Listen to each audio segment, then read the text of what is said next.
आज भारताचा 76वा प्रजासत्ताक दिन कर्तव्यपथावरती परेड होणार तर स्वर्णिम भारत परंपरा आणि विकास अशी यावर्षीच्या प्रजासत्ताक दिनाची थीम। प्रजासत्ताक दिनासाठी कर्तव्यपथ सज्ज, संपूर्ण देशाची संरक्षण सज्जता, एकता आणि अखंडत्वाचे दर्शन प्रजासत्ताक दिनाच्या निमित्ताने पाहायला मिळेल। वेगवान प्रवासाचं मुंबईकरांचं स्वप्न अखेर पूर्ण। आज संपूर्ण कोस्टल रोडचं उद्घाटन। मरीन ड्राईव्ह ते वांद्रे हे अंतर केवळ 15 मिनिटांमध्ये गाठणं शक्य। प्रजासत्ताक दिनाच्या निमित्ताने मुंबईच्या छत्रपती शिवाजी महाराज टर्मिनल्स, मुंबई महानगरपालिका मुख्यालय, मंत्रालय आणि विधान भवनाला आकर्षक तिरंगी रोषणाई बघण्यासाठी मुंबईकरांची गर्दी। 76व्या प्रजासत्ताक दिनाच्या निमित्ताने पंढरपूरच्या विठ्ठल रुक्मिणी मंदिराला आकर्षक तिरंगी विद्युत रोषणाई। श्री विठ्ठल सभा मंडप मंदिरामधल्या आतील आणि बाहेरील बाजू श्री संत नामदेव पायरी या ठिकाणी तिरंगी रोषणाई।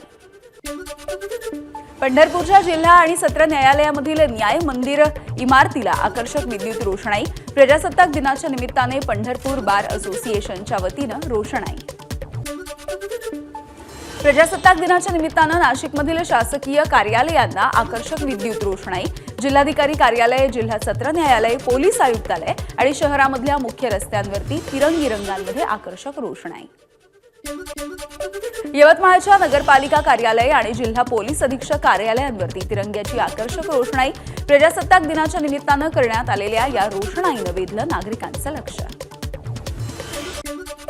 प्रजासत्ताक दिनाच्या पूर्वसंध्येला परभणीमधल्या शासकीय कार्यालयांना विद्युत रोषणाई। महानगरपालिका, जिल्हा परिषद आणि जिल्हाधिकारी कार्यालयांवरती तिरंग्याची रोषणाई।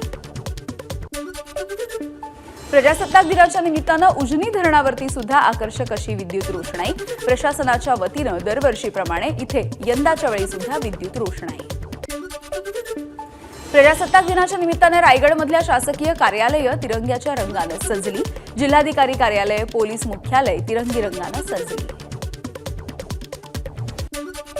अकोल्यामध्ये प्रजासत्ताक दिनाच्या पूर्वसंध्येला ठाकरेंच्या शिवसेनेकडून संविधानाचं पूजन। भाजप सरकारनं संविधानाचा अपमान केल्याचा केला आरोप।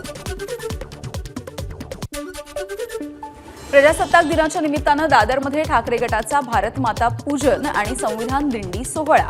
उद्धव ठाकरे, आदित्य ठाकरेंसह किशोरी पेडणेकर, सुषमा अंधारे आणि शिवसेना पदाधिकाऱ्यांची उपस्थिती। नाशिकमध्ये खासदार संजय राऊतांच्या हस्ते संविधान आणि भारत मातेचं पूजन। यावेळी ठाकरे गटाचा घंटानाद। महाराष्ट्राला एकूण 14 पद्म पुरस्कार। माजी मुख्यमंत्री मनोहर जोशी आणि गायक पंकज उधास यांना मरणोत्तर पद्मभूषण पुरस्कार। शेखर कपूर यांचा सुद्धा सन्मान तर सुझुकी मोटर्सचे संस्थापक ओसामू सुझुकी यांना मरणोत्तर पद्मविभूषण।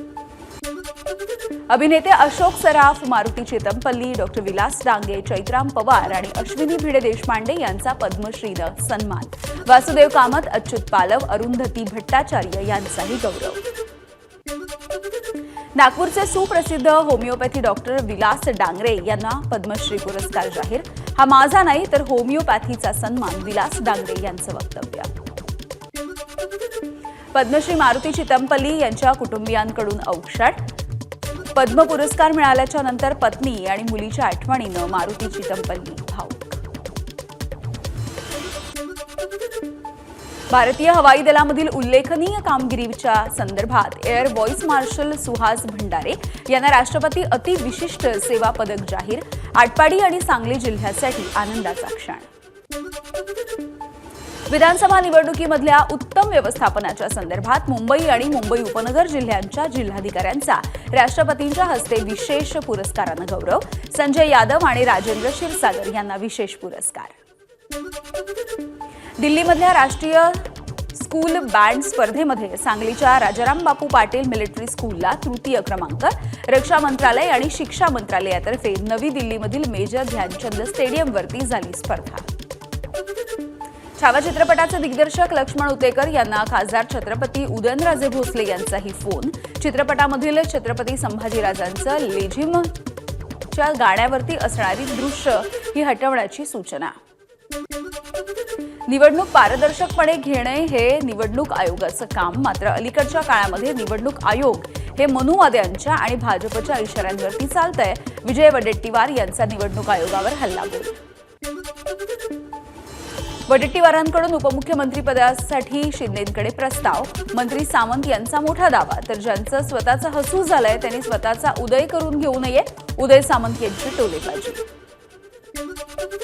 आगामी महानगरपालिका निवडणुकीच्या पार्श्वभूमीवरती मनसेमध्ये फेरबदलाचे संकेत. नुकतेच राज ठाकरे नाशिक दौऱ्यावरती आले होते आणि त्यानंतर पक्ष संघटनेची पुनर्बांधणी करण्याच्या संदर्भात हालचाली सुरू.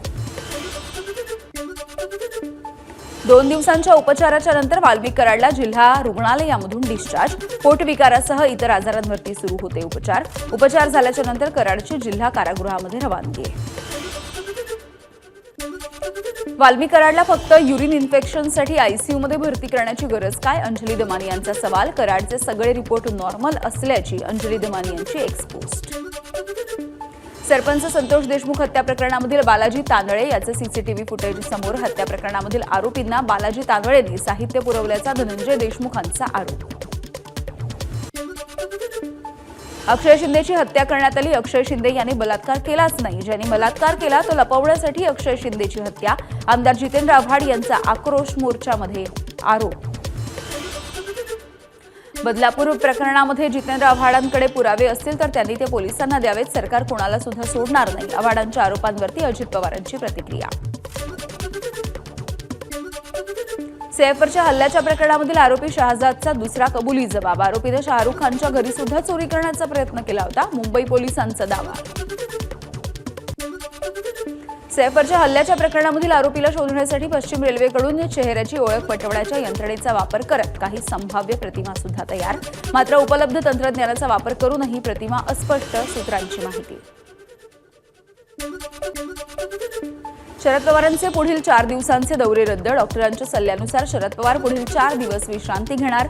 सततची धावपळ टाळण्याचा डॉक्टरांचा सल्ला.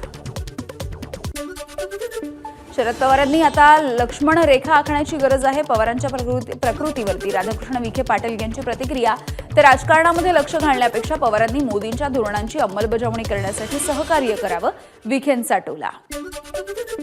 भारताच्या इतिहासामध्ये कृषी मंत्री म्हणून शरद पवार यांनी जितकं काम केलं तितकं कोणीच केलं नाही. प्रश्न उपस्थित करणाऱ्यांनी पवारांचं काम समजून घेतलं असतं तर त्यांना हा प्रश्न पडला नसता. जयंत पाटील यांची अमित शहांवरती टीका. मंत्री निलेश राणे यांच्याकडून उद्धव ठाकरेंचा अडाणी असा उल्लेख. संविधानाचा अपमान करणाऱ्यांना धडा शिकवणार या उद्धव ठाकरेंच्या वक्तव्यावरती निलेश राणे यांची प्रतिक्रिया. जालन्यामध्ये ठाकरेंच्या शिवसेनेला खिंडार. ठाकरे गटाचे जिल्हाप्रमुख आसाराम बोराडे यांचा शिंदेंच्या शिवसेनेमध्ये प्रवेश. एकनाथ शिंदे यांच्या उपस्थितीमध्ये हा प्रवेश संपन्न. केंद्रीय मंत्री अमित शहा देशामध्ये 10,000 सहकार क्षेत्राशी संबंधित संस्था उभारणार. येणाऱ्या 5 वर्षांमध्ये महाराष्ट्रामधील सहकारी चळवळ बळकट होणार. गोंदियाचे पालकमंत्री बाबासाहेब पाटील यांची प्रतिक्रिया. छत्तीसगडमधील नैसर्गिक संसाधनांना ओरबाडण्यासाठी ऑपरेशन कगार चालवलं जात आहे. केंद्र आणि छत्तीसगडमधील भाजप सरकारांवरती माओवाद्यांचं पत्रक काढून गंभीर आरोप. चंद्रपूरमधील भाजपमधील मुनगंटीवार समर्थक आणि विरोधकांमधली गटबाजी उघड. मुनगंटीवार समर्थकांकडून शासकीय विश्रामगृहामध्ये पालकमंत्र्यांच्या स्वागताचा कार्यक्रम तर मुनगंटीवार विरोधकांचा प्रियदर्शिनी सभागृहामध्ये कार्यक्रम. ठाण्यामधील गडकरी रंगायतन नाट्यगृहाच्या कामाची आमदार संजय केळकर यांच्याकडून पाहणी. रंगायतनचं नूतनीकरण रखडल्यामुळे अधिकारी आणि ठेकेदारांना खडसावलं तर मेमध्ये रंगायतन सुरू करा केळकर यांचे निर्देश. काँग्रेस श्रेष्ठींनी घेतली युवक काँग्रेसच्या पदमुक्त पदाधिकाऱ्यांची दखल. शिवराज मोरेंची प्रदेश युवक काँग्रेसच्या कार्यकारी अध्यक्षपदी नियुक्ती. पदमुक्त पदाधिकाऱ्यांनी दिल्लीमध्ये केली होती कुणाल राऊत यांची तक्रार. जिल्हाप्रमुख पदाच्या नियुक्तीवरून जळगावमध्ये शिंदेंच्या शिवसेनेमधला वाद चव्हाट्यावर. निवडणुकीच्या आधी शिंदेंच्या विरोधामध्ये काम करणारे इकडे आल्याबरोबर जिल्हाप्रमुख कसे काय होतात? माजी जिल्हाप्रमुखांचा सवाल. यशोमती ठाकूर यांना मुस्लिमांच्या घरामधले सत्तूर आणि कोयते दिसत नाहीत का? भाजपचे खासदार अनिल बोंडेंचा सवाल. यशोमतीताईंनी गांधारीसारखी डोळ्यांवरती पट्टी बांधल्याची सुद्धा बोंडेंची टीका. उद्धव ठाकरे आणि आदित्य ठाकरेंची बदनामी करणाऱ्या नवनीश पांडे विरुद्ध विनायक राऊत यांची पुन्हा एकदा लेखी तक्रार. सायबर विभागाच्या वरिष्ठ पोलीस निरीक्षकांची घेतली भेट. नितेश राणेंची सिंधुदुर्गामधल्या पोलीस आणि जिल्हाधिकाऱ्यांसोबत बैठक. अवैध धंद्यांना चाप बसावा यासाठी कडक भूमिका घेण्याचे आणि कारवाईचे निर्देश. शिंदेच्या शिवसेनेकडून वर्सोवा समुद्र किनाऱ्यावरती स्वच्छतेची मोहीम। यावेळी महाराष्ट्र प्रदूषण नियंत्रण मंडळाचे अध्यक्ष सिद्धेश कदम यांनी वर्सोवा कोळीवाड्यामध्ये राहणाऱ्या कोळी बांधवांच्या समस्या सुद्धा जाणून घेतल्या। नीट यूजी परीक्षेच्या पॅटर्नमध्ये मोठा बदल, पर्यायी प्रश्न वगळले। आता 200 ऐवजी फक्त 180 प्रश्नच परीक्षेमध्ये असतील। सर्व 180 प्रश्न अनिवार्य असतील तर परीक्षेचा वेळ सुद्धा कमी केला। आता फक्त 3 तासामध्ये पेपर सोडवावा लागणार।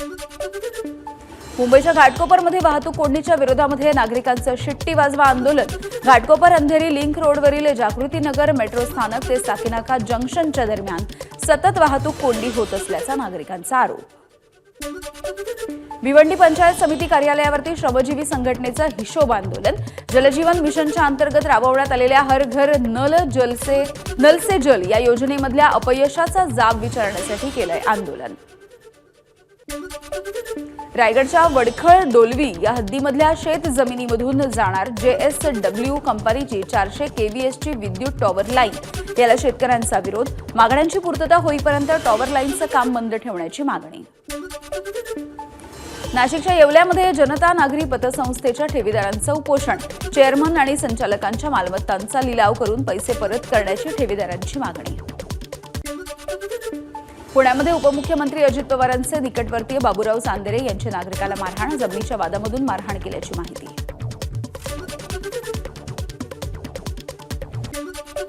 13 वर्षीय विद्यार्थिनीचा 33 वर्षाच्या नराधमाकडून विनयभंग। आळंदी पोलीस स्टेशनच्या हद्दीमध्ये 15 दिवसामध्ये विनयभंगाची दुसरी घटना। कोल्हापूरमध्ये अल्पवयीन मुलीची छेड काढणाऱ्याला नागरिकांनी दिला चोप। गडहिंग्लज एसटी स्टँड समोर अल्पवयीन मुलीची छेड काढणाऱ्याला चोप।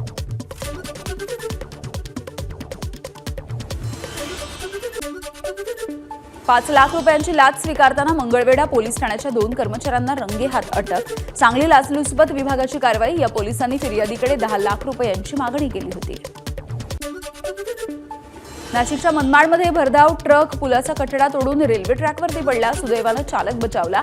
ट्रक रेल्वे ट्रॅकवरती पडल्यामुळे पुण्याकडे जाणारी रेल्वेची वाहतूक काहीशी विस्कळीत झाली। जळगाव शहरामधील जिल्हा दूध संघासमोर भरधाव डंपरची ट्रॅक्टरला धडक। अपघातामध्ये एकाचा मृत्यू, 3 जण गंभीररीत्या जखमी। अपघातामध्ये 2 विद्यार्थी थोडक्यात बचावले। दिल्ली विधानसभा निवडणुकीसाठी गृहमंत्री अमित शहा यांच्या हस्ते जाहीरनाम्याचा 3रा भाग प्रसिद्ध। केजरीवाल हे खोटारडे, कुंभमध्ये जाऊन स्नान करा, खोट्या बोलण्याची पापं नष्ट होतील। अमित शहांची केजरीवाल यांच्यावरती टीका। एबीपी माझा, उघडा डोळे बघा नीट।